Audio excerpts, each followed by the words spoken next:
자, 이어서 여러분 121페이지에 이배사 근연기 중에 이제 마지막 기타 소득에 열거된 내용을 한번 보도록 하겠습니다.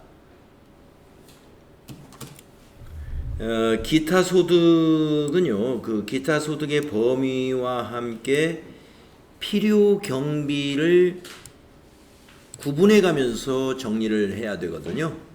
필요 경비를. 앞에서 다른 소득들은 필요 경비에 대해서 연금소득은 연금소득공제, 근로소득은 근로소득공제 이렇게 일률적으로 적용하는 표가 있었단 말이에요. 그 다음에 사업소득의 경우는 이제 장부에 의해서 그 필요경비, 사업소득의 필요경비가 이제 인정이 되고 그러는데, 기타 소득은 실제 필요경비가 확인이 되면 그 확인된 필요경비를 인정하기도 하고, 실제 필요경비가 확인이 안 되면 정해진 필요경비를 공제해서 과세표준을 정합니다. 즉 과세표준이라는 게 기타 소득 금액을 정한다 이런 얘기예요. 그래서 이 기타 소득은 필요경비를 잘 기억하셔야 되겠습니다. 자, 그러면은 먼저 요 두 가지를 먼저 보겠습니다. 순서대로 승마 투표권의 환급금, 슬롯머신 당첨 금품.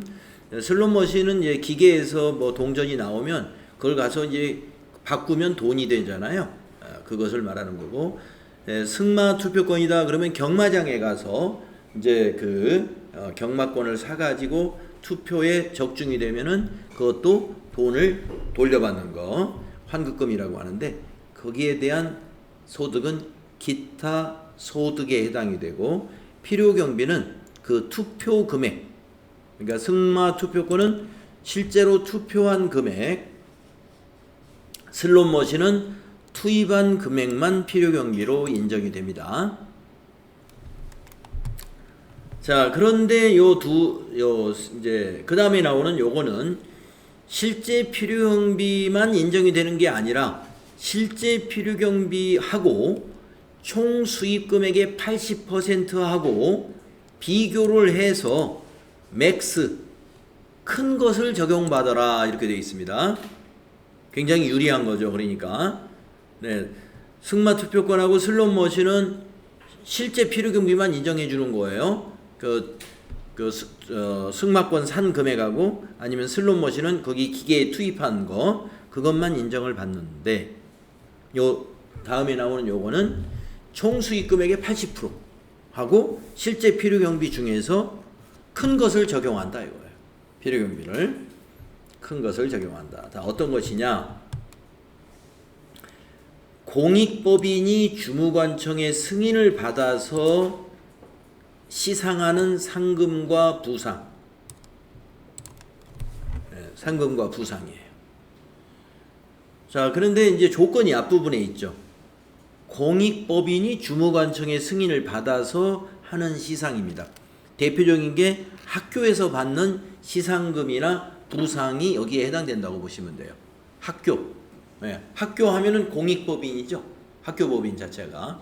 그리고 주무관청의 승인은, 학교는 무슨 대회를 한다 그러면 교육청이나 교육지원청에 다 업무가 보고되거든요.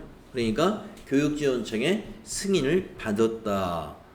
대학 같으면은 교육부의 승인을 받았다 이렇게 볼 수 있는 거예요. 그러니까 대학이든 중고등학교든 초등학교든 이런 학교에서 받는 시상금이나 상금, 부상 여기에 해당되는 것이다. 이렇게 보면 됩니다. 그 다음에 두 번째, 주택 입주에 지체되는 상금이다 그랬는데, 주택의 입주가 지체됨으로써 받는 여기 상금은 상장하면서 주는 그 상금이 아니라 지체상금, 보상금이다 이겁니다. 지체보상금. 그래서 주택의 입주가 오늘 입주를 해야 되는데, 거기 주택 입주가 늦어졌단 말이에요. 오늘 입주가 갑자기 안 되고 5일 후로 미뤄졌다. 그러면 5일간 어떻게 해야 돼요? 이사 준비가 다 됐는데 이사를 못하게 됐다. 그러면 5일간 어디 호텔에서 자든지 어떤 다른 대책을 마련해야 되잖아요. 그러면 누가 보상을 해줘야 돼요? 예, 그 주택 건설업체가 지체 보상금을 준단 말이죠. 네, 그런 거를 우리가 소득으로 이사하는 사람은 그게 소득이 되는 거죠. 예, 그것은 총 수익 금액의 80%는 우리가 뭐다? 경비로 인정해 준다. 그러니까 만약에 보상금을 100만 원 받았다. 그러면은 100만 원을 기타 소득으로 보지 않고 100만 원은 기타 소득 금액은 20만 원이다. 이런 얘기입니다. 80만 원은 필요 경비로 본다. 상금도 마찬가지고. 아시겠죠? 그래서 필요 경비 80% 인정되는 거 요 두 가지가 있으니까요. 기억을 해 주십시오. 자, 그다음에 나머지가 이제 필요 경비가 총 수익 금액의 60%, 그다음에 실제 필요 경비 중에서 큰 값을 적용하는 부분이 되겠습니다. 그래서 대개 실제 필요 경비는 여기서 인정해 주는 요 비율보다 되게 작아요. 작기 때문에 요 총 수익 금액이 60% 요것만 알아두시면 됩니다. 자, 60%가 필요 경비인 총 수익 금액의 60%가 필요 경비인 기타 소득들은 무엇이 있느냐? 무형 자산을 양도하거나 대여하고 대가를 받은 금품 여기에 해당이 되고요. 기타 소득으로 보면서 필요 경비 60% 인정이 되고요. 그 다음에 공익사업과 관련하여 지역권이나 지상권을 설정하고 거기에서 발생한 소득, 우리가 앞에서 사업소득이 아니라고 했잖아요. 공익사업과 관련한 지역권, 지상권에서 발생한 소득은 우리가 부동산 소득으로 보지 않는다. 사업소득에서 나왔었죠. 그래서 그거는 여기에 해당이 된다. 이거 기타 소득으로 과세해야 된다. 사업소득이 아니다. 그리고 필요경비는 60%가 인정된다. 그 다음에 세 번째 보면은 원작자의 원고료, 인쇄, 미술, 음악 또는 사진에 속하는 창작품에 대하여 받는 대가. 되게 이제 원고료가 시험에는 많이 나오는 편인데요. 예. 원고료다 그러면 우리가 신문사 또는 잡지사 또는 방송국 이런 데다가 무슨 원고를 이렇게 제출하는 거 있잖아요. 그러면 이제 그 진행자들이 막 읽어주고 원고료 보내드리겠습니다. 뭐 이런 거 아마 들어보셨을 거예요. 아니면 잡지사나 신문사에 어떤 원고를 냈더니 거기에 채택이 돼가지고 거기에 기사가 거기에 실리고 그 다음에 원고료를 받게 된다 이겁니다. 창작품이죠. 그래서 원고료, 인쇄, 미술, 음악도 다 포함해서 이런 거에 대해서 우리가 신문사나 잡지사로부터 돈을 받게 되면 기타 소득으로 과세합니다. 총수익 금액의 60%를 필요경비로 빼줍니다. 그러면 기타 소득 금액은 100만 원 받았다 그러면 기타 소득 금액은 40만 원이다 이거예요. 필요경비가 60%니까. 다음에 통신 판매 중개를 하는 자를 통하여 물품 또는 장소를 대여하고 500만 원 이하의 사용료로서 받는 금품, 총수익 금액의 60%를 필요경비로 인정이 되는 기타 소득이고요. 그 다음에 인적 용역을 일시적으로 제공하고 받는 대가. 자, 인적 용역을 사업적으로 제공하면 사업소득으로 원천징수하죠. 자, 저와 같은 강의를 하는 사람이 그 학원을 운영하고 있어요. 학원을 운영하는 사람이 밖에 나가서 강의를 한다 그러면 그건 일시적인 게 아니죠. 일상적인 거예요. 그러니까 그건 사업소득이에요. 그런데 만약에 그 학원을 운영하는 사람도 아니고 강의가 직업이 아닌 사람, 이런 분들이 어디 초청을 받아가지고 어디 가서 강연을 했다. 여기가 그것이 여기에 해당되는 거예요. 자, 인적 용역을 일시적으로 제공하고 받는 대가. 일시적이라는 말은 반대로 말하면 반복적인 거하고 반대인 거예요. 반복적으로 인적 용역을 제공한다 그러면 그건 사업자예요. 그래서 인적 용역을 일시적으로 제공하고 받는 대가라고 그랬습니다. 그 내용이 뭐가 있냐면 강연료, 강연 초대를 받아가지고 가서 강연을 하게 됐어요. 그 다음에 라디오나 텔레비전에 가가지고 해설을 한다든가 무슨 심사를 한다든가 하고 심사비 이렇게 받았어요. 매일 하는 게 아니고 일시적으로 하는 거예요. 어떤 행사에 가가지고 하는 거죠. 그 다음에 변호사 자격이 있는 사람이 그 지식을 이용해가지고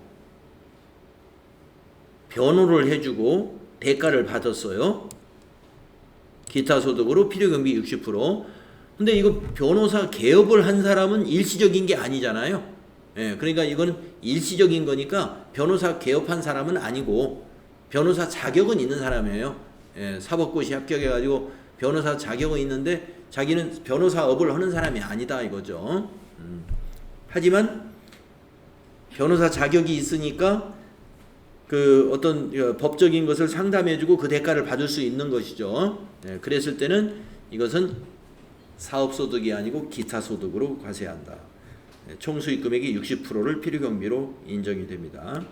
그 다음에 고용관계 없이 수당이나 이와 유사한 성질의 대가를 받고 제공한 용역이다. 이것이 바로 인적 용역에 대한 기타소득입니다. 인적 용역에 대한 일시적인 대가를 받은 거. 특히 강연료가 시험에 잘 나오니까요. 강연료 필요경비가 60%라는 거 잘 기억하시고, 원고료도 이거 시험에 잘 나오니까 원작자의 원고료 총수익 금액의 60%를 필요경비로 공제한다는 것을 기억하시면 돼요. 자, 그래서 그 60%짜리에서는 원고료와 강연료를 특히 좀 잘 기억해 주시면 되겠습니다. 자, 그 다음에 이제 줄이 쳐져서 서화 골동품의 양도에 발생하는 소득, 서화 골동품의 양도로 발생하는 소득은 양도소득이 아니고 기타소득으로 과세합니다. 우리가 부동산을 양도하면은 양도소득으로 과세하죠. 그건 분류과세 하잖아요. 분류과세. 그런데 골동품은 양도로 발생한 소득에 대해서 기타소득으로 과세해요. 서화라는 건 그림입니다. 그림. 그러니까 그림과 골동품. 자, 그래서 어떻게 이거는 필요경비를 인정받느냐 하면은 뭐 실제 필요경비는 사실상 얼마 안 되는 거니까 총 수익금액의 필요경비율을 곱하는데 그 다음 페이지에 표가 있어요. 필요경비율이 굉장히 높습니다. 기타 소득 중에서 제일 높아요. 자, 그 골동품이 1억 원 이하이면 90%. 그러니까 뭐의 90%냐면 거래한 금액의 90%를 말하는 거예요. 만약에 1억짜리 골동품을 거래를 했다. 그러면 9천만 원을 필요 경비로 빼준다는 거예요. 그러면 과세 표준은 1,000만 원밖에 안 되는 거예요. 10억짜리다. 그러면 1억 원만, 이건 10억이면 좀 1억 원 초과니까. 자, 1억 원 이하까지는 90%입니다. 근데 1억 원 초과하는 거, 뭐 10억, 20억 하면은 1억 원까지는 90%고 1억 원을 초과한 금액에 대해서는 80%만을 필요경비로 인정합니다. 이런 기준이 있고요. 다만 그 골동품의 보유기간이 10년 이상인 경우에는 양도 가액에 관계없이 일률적으로 그냥 90%. 10년 이상 자기가 보유한 골동품은 10억이든 100억이든 90%를 필요경비로 공제하고 그 차액에 나머지 10%에 대해서만 20% 세금이 붙어요. 기타 소득의 원천징수 세율은 여기 뒤에 나옵니다. 조금 있다가 20%예요. 20%. 좀 있다가 이제 보도록 하고. 자, 그래서 서화와 골동품에 대해서는요, 우리가 90% 인정받는 게 많습니다. 필요경비가 제일 높아요. 근데 여기 지금 하나 비과세가 있는데요. 서화나 골동품을 양도를 했는데 박물관에 양도한 것은 비과세예요, 여러분. 네, 여기다 하나 메모를 이렇게 해놓으세요. 여기 지금 비과세가 나중에 뒤에 나오긴 하는데 그 부분은 빠졌더라고요, 그게. 비과세 따로 안 나오죠. 그래서 여기다 써놓으시면 되겠습니다. 시험에 잘 나오니까 박물관 양도는 비과세다.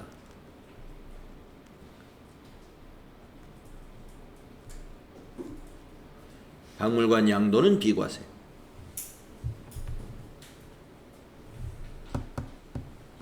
그러니까 박물관에서 가져간다고 해서 무상으로 가져가는 건 아니에요. 박물관에서도 개인이나 이게 개인에게 이제 어떤 골동품을 사간다 그러면 대가를 지불하고 사가는 거예요. 박물관도. 그렇지만 거기에 대해서는 과세를 안 한다 이겁니다. 박물관에 양도하는 거에 대해서. 네. 개인 간에 양도하거나 뭐 사업자에게 양도하는 것만 지금 여기 과세가 되는 거예요. 박물관의 양도는 비과세. 이거 하나 알아두시고. 자, 그 다음에 이제 열거된 것들을 보면은 이게 뭐 기타 소득이 종류가 굉장히 많기 때문에 우리 그 122페이지와 123페이지까지 열거되어 있지만 여기에 다 열거된 건 아니에요. 그런데 시험에 나올 만한 것들은 열거를 했다고 보면 대부분 다 열거가 됐다고 보는데 이제 나머지 거는 뭐냐면은 실제 필요 경비만 인정하는 거예요. 실제 필요 경비만 인정하는 게 맨 처음에 나오기도 했었습니다. 승마 투표권도 사실은 실제 필요 경비나 마찬가지예요. 그 다음에 슬롯 머신도 마찬가지고 실제 필요 경비나 마찬가지예요. 그 투입된 금액이라는 게 실제 필요 경비인 거죠. 예. 그런데 이제 뒤에 또 실제 필요 경비가 또 나옵니다. 예, 그러니까 여기는 실제 필요 경비만 인정되는 것들 쭉 보시면은 상금이나 포상금, 예. 여기 나오는 상금, 포상금, 현상금 이런 거는 우리 그 공익법인이 아닌 상금을 말하는 거예요. 주무관청의 승인을 받은 것은 앞에서 80% 필요경비 인정하는 거고 지금 여기 나오는 상금이나 현상금, 포상금, 보로금 이런 것은 공익법인이 주무관청의 승인을 받은 그런 대회가 아닌 것을 말합니다. 네, 그래서 뭐 일반 학원에서 무슨 대회를 해가지고 상금을 주었다든가, 예. 그러니까 이런 것은 우리가 실제 필요경비만 필요경비로 인정이 됩니다. 복권도 그렇습니다. 경품권, 복권, 경품권 실제 필요경비만 인정이 되니까 우리가 그 복권이다 그러면 만약에 1,000원짜리잖아요. 복권이. 네. 1,000원짜리를 사가지고 1억 원짜리가 만약에 됐다. 그러면 필요경비는 1,000원인 거예요. 예. 왜냐하면 복권이 지금 1,000원에 산 거니까. 그런 얘기예요. 사행행위 그리고 규제 및 처벌특례법에서 규정하는 행위에서 참가해가지고 얻은 재산상의 이익이다. 뭐 사행행위 하면 이제 우리가 도박 같은 것을 말하는 거고요. 규제 및 처벌특례법 하면은 이제 아마 이게 뭐 동물들 싸움 시키는 거 이런 것들이 여기에 해당이 될 겁니다. 거기에서 돈 걸어가지고 받았다. 그러면 그게 기타 소득으로 과세가 되는 거고요. 저작자 또는 실현자, 음반 제작자, 방송 사업자 외의 자가 그러면 앞에 저작자나 실현자나 음반 제작자나 방송 사업자 하면은 사업자잖아요. 그런데 이것이 사업자가 아닌 자가 저작권, 방송에도 저작권이 있고 음반에도 저작권이 있고 실현자, 연기에도 연극도 저작권이 있는 거죠. 그래서 이런 저작권이나 저작 인접권을 양도하거나 사용한 대가로 받는 금품은 자기가 저작자가 아니니까 기타 소득으로 과세하는 거예요. 그리고 실제 필요 경비만 인정이 되는 거고요. 그 다음에 물품이나 장소를 일시적으로 대여하고 사용료로 받는 금품도 유가증권도 포함해 가지고 기타 소득으로 과세가 됩니다. 물품을 또는 장소를 일시적으로 빌려주고 받는 거, 돈 받는 거. 또 재산권에 관한 알선 수수료 및 사례금, 기타 소득으로 실제 필요금만 인정이 되는 거고요. 유실물 습득이나 매장물을 발견으로 인해서 보상금을 받거나 새로 소유권을 취득하는 경우에 그 보상금이나 또는 새로 취득한 자산에 대해서도 기타 소득으로 과세를 합니다. 소유자가 없는 물건을 점유로 소유권을 취득한 자산, 여기에도 기타 소득으로 과세가 되고요. 실제 필요 경비만 인정되는 것들이에요. 그 다음에 거주자나 비거주자 또는 법인의 특수관계인이 그 특수관계로 인하여 거주자, 비거주자 또는 법인으로부터 받는 경제적 이익으로서 급여나 배당 또는 증여로 보지 아니하는 금품, 급여 외에 특수관계자에게 뭔가를 받았다. 특수관계자는 뭐라면은 자기 뭐 아버지가 사장이라든가 이러면 특수관계자가 되는 거죠. 그 사람한테 받은 거다 하면 기타 소득으로 과세하겠다. 영화나 필름, 라디오, 텔레비전, 방송용 테이프, 필름, 그 밖에 이와 유사한 자산 또는 권리의 양도 대여 또는 사용의 대가로 받는 금품, 계약의 유약 또는 해약으로 인하여 받은 소득으로서 유약금, 배상금, 부당이득 반환 시 지급받은 이자, 주택입주 지체상금, 아까 나왔던 필요경비 80% 인정해주는 그거는 제외. 그럼 뭐 계약의 유약이나 해약으로 인해서 받은 소득이라는 것은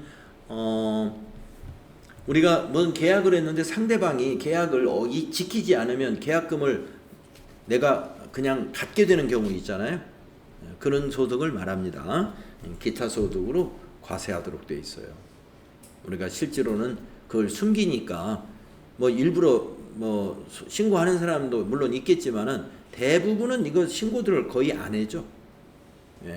우리가 소득세라는 건 신고함으로써 그게 소득이 드러나기 때문에 신고를 안 하면 잘 몰라요. 이런 경우에 계약의 유약 또는 해약으로 인하여 받는 소득으로서 뭐 유약금 이런 거 있을 수 있는 거거든요. 자, 내가 만약에 근로자다.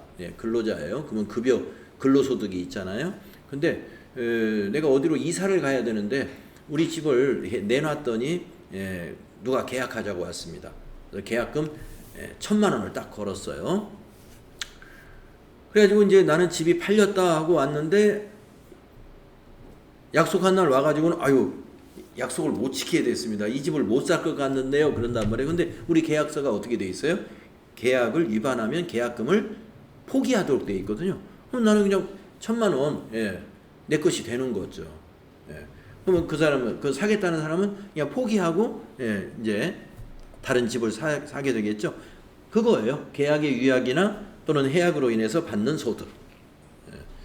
이런 소득은 원천징수 자체가 안 되기 때문에 당연히 원천징수를 하지 않은 거니까 당연히 종합과세로 해야 되는데 이것까지 신고하는 우리 소득자가 몰라서도 못할 거예요. 대부분은 사람들이. 자, 그러나 해당이 된다는 거 여러분 알아주시고, 사례금으로 받는 것도 기타 소득으로 과세합니다. 고맙습니다 하면서 뭐 사례금으로 뭘 받게 됐어요. 그 다음에 소기업 소상공인 공제부금 해지 일시금. 이게 뭐예요? 요즘 많이 가입하고 있는 노란우산 공제 맞습니다. 노란우산 공제를 해약하잖아요. 그러면 이제 내가 불입한 거 이제 다 받거든요. 기타 소득으로 과세합니다. 종업원 등 또는 대학의 교직원이 퇴직 후에 지급받는 직무발병 보상금 연간 500만 원 이하까지인데요. 근무 중에 받으면 근로소득으로 과세한다고 앞에 근로소득에서 나왔잖아요. 근데 그 직무발명 보상금을 퇴직하고 받는 경우도 있어요. 퇴사한 뒤에. 그러면 기타 소득으로 과세해야 되겠죠. 왜냐하면 근로자가 아니니까. 다음에 퇴직 전에 부여받은 주식 매수 선택권 등을 퇴직한 후에 행사하거나 고용관계 없이 주식 매수 선택권을 부여받은 이가 행사함으로써 얻는 이익. 예. 자, 그 회사의 이사라든가 종업원이었을 때 주식 매수 선택권을 직장 다닐 때 행사했으면 근로소득. 그런데 회사 직원이 아닌 사람이 주식 매수 선택권을 부여받아 가지고 그걸 행사해 가지고 얻은 이익, 그러면 기타 소득. 아니면 종업원인데 퇴사 후에 행사했다. 그러면 기타 소득이다 이 말입니다. 그 다음 페이지에 보면 뇌물이나 알선, 수배, 배임, 수재에 의하여 받은 금품, 기타 소득으로 과세하죠. 또 연금계좌 가입자가 납입한 연금보험료로서 연금계좌 세액공제를 받은 금액과 연금계좌 운용 실적에 따라 증가된 금액을 그 소득의 성격에도 불구하고 연금 외로 수령한 소득. 예. 연금으로 수령했으면 연금 소득으로 과세하고 연금 계좌를 일시에 받았으면 퇴직 소득으로 과세하는데 그것이 아닌 운용 실적에 따라서 증가된 금액인데 그 증가된 금액에 대해서 연금 외로 추가로 받았다면 기타 소득으로 과세한다는 거예요. 연금 외로 추가로 받는 거, 연금 계좌에서 연금 외로 받는 거, 이렇게 보시면 되겠습니다. 간단히 말하면 연금 계좌 가입자가 연금을 받는데 연금 외로 더 받는 거, 실적이 좋아서 더 받는다. 그러면 그건 기타 소득으로 과세한다.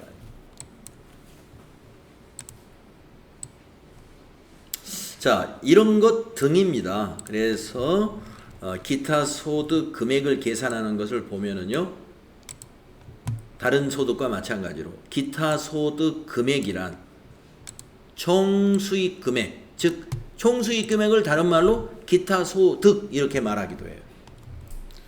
총수익 금액에서 필요경비를 빼는 거예요. 근데 필요경비가 종류가 굉장히 많았죠.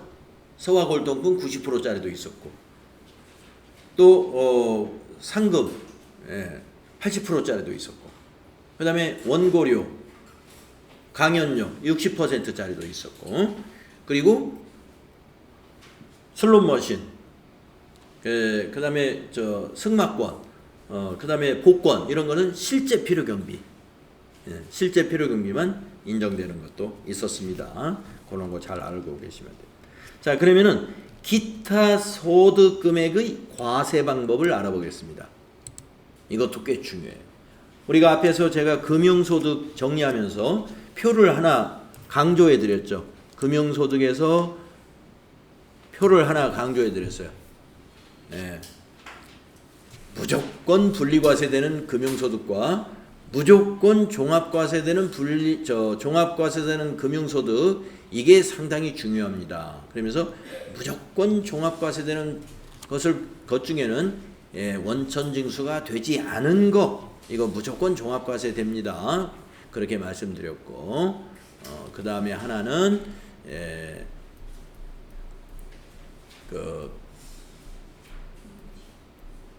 투자, 배당소득에 해당되는 투자해가지고 그 배당소득 받는 거, 그거 뭐라고 그러죠? 용어가 생각이 안 나. 무조건 종합과세 되는 거, 원천징수 되지 않은 그 금융소득하고 하나는 출자 공동사업자의 배당소득. 예, 맞아요. 출자 공동사업자의 배당. 요 두 가지가 무조건 종합과세 되는 금융소득이었어요. 자, 그런 식으로 이제 우리가 외워야 하듯이 기타 소득도 마찬가지입니다. 첫 번째, 무조건 분리과세하는 기타 소득 알아야 되고요. 무조건 종합과세되는 기타 소득, 이 두 가지는 알아야 돼요. 그러면 무조건 분리과세되는 걸 한번 알아볼까요? 연금 계좌, 우리가 아까 마지막에 한 거, 연금 계좌에서 연금에 수령한 금품, 소득, 그러니까 운용 수익이에요. 연금 외에 운용 수익으로 받은 거, 이거 무조건 분리과세해 줍니다. 혜택 주려고 하는 거죠. 복권, 슬롯머신, 여기 승마권도 마찬가지, 여기에 해당돼요. 예. 무조건 분리과세입니다. 무조건 분리과세. 그 다음에 서화골동품 무조건 분리과세 해줍니다. 그래서 무조건 분리과세가 딱 세 가지예요. 연금계좌 외에 받은 수익, 복권, 슬롯머신, 네, 승마권, 그 다음에 서화골동품의 양도, 무조건 분리과세 세 가지입니다. 예, 원천징수 세율을 보면 20%가 많죠. 15%도 물론 있습니다만은 대개 그래서 기타 소득의 원천징수 세율은 우리가 20%다 보통 그렇게 얘기합니다. 20%짜리가 많아요. 연금계좌의 운용수익하고 소상공인 소기업 소상공인 공제부금 해지 일시금 그것만 15%고 나머지는 다 20%. 그래서 원천징수 세율 20% 기타 소득 그것도 좀 기억해 주시면 되고요. 다음에 무조건 종합과세 알아야죠. 무조건 종합과세. 뇌물, 배임, 수재에 따른 금품. 뇌물이나 배임, 수재, 금품은 일단 범죄잖아요. 범죄. 그리고 그거는 원천징수를 할 수가 없는 거잖아요. 그렇기 때문에 무조건 종합과세 해야 됩니다. 아까 우리가 금융소득에서도 원천징수 되지 않은 금융소득은 무조건 종합과세 했죠. 그런 의미에서 여러분이 뇌물이나 배임, 수재에 의해서 받은 것이다. 그러면 원천징수 할 리가 없단 말이에요. 그거는. 그리고 아까 저런 것도 마찬가지입니다. 계약의 위약이나 해약으로 받은 것도 원천징수 할 수는 없어요. 그러나 그거는 무조건 종합은 아니에요. 그래서 밑에 그건 따로 있습니다. 조건부예요. 조건부. 자, 그래서 조건부보다는 무조건 종합과세하고 무조건 분리과세를 잘 알아두세요. 자, 무조건 종합과세는요, 뇌물하고 알선, 배임, 수재, 금품 이것뿐입니다. 원천징수에 왜 짝대기가 그어져 있을까요? 이건 원천징수를 할 수가 없는 거니까. 그 다음에 계약의 위약 등 위약금, 여기도 왜 원천징수에 짝대기가 그어져 있을까요? 원천징수를 할 수가 없는 거니까 이건. 예. 우리가 계약이 위약했다고 해서 1,000만 원을 받겠는데 내 원천징수 한 거 이거 원천징수 합시다 이렇게 하는 데는 없잖아요. 예. 그래서 원래 원천징수가 불가능한 것들입니다. 이거는. 그러나 계약의 위약에 관련 위약금은요, 위약금에 대한 소득은 우리가 무조건 종합과세 하진 않아요. 조건부입니다. 조건부니까 원천징수 안 했더라도 조건부는 여기 보시면은요, 300만 원.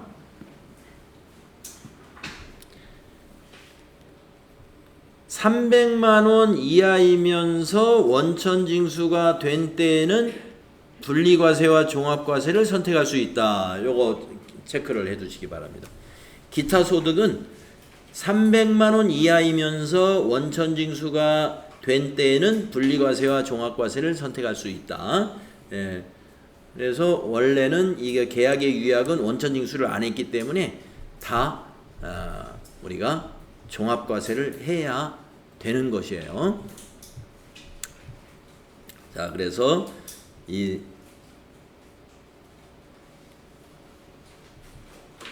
300만 원 이하라는 것은 이것을 가지고 얘기한 거예요. 지금 요거. 예. 조건부 분리과세가 해당이 되는 거예요. 조건부 분리과세 금액이 연간 300만 원 이하이면 분리과세 선택할 수 있다. 요걸 마지막으로 기억하시면 됩니다. 자, 그래서 기타 소득 정리하면 무조건 분리과세, 무조건 종합과세 잘 정리해 두시고요. 그 다음에 조건부 분리과세 중에서는 연간 300만 원 이하이면 우리가 분리과세를 선택한다. 그래서 조건부 분리과세라고 부른다.